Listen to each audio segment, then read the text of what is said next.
And they both died around lunchtime because, Bishop Benjamin, I think we were home when we found out, when my dad came home and told us that he had died. And then Kennedy was the same thing. We were watching, I guess my mom was listening to the radio, or maybe my dad called home and said that he had been shot. And we were watching TV, and but there wasn't that much at that time, there wasn't instant broadcasting and all. It was just like somebody on talking about him being taken to the hospital, and then we went back to school in both instances, and then we were sent home. I think when Bishop Benjamin died, we went over to church and prayed for an hour, and then came home.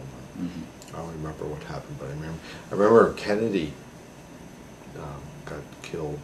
When we got back into school, all the sisters were crying, and I remember just like I was one of them. A couple of the kids just sort of got like hysterical. It was like mass hysteria. Oh yeah. Yeah, girls are all crying, and I was crying, but like a lot of the kids just, and I think what it was I know with Kennedy especially. I mean, you just saw, as a kid you found this out, and like all the adults in your life were crying.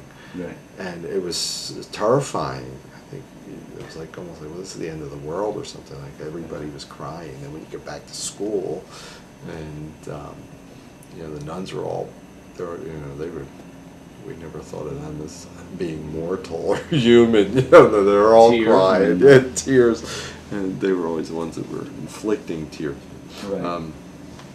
It was scary. Yeah, sure.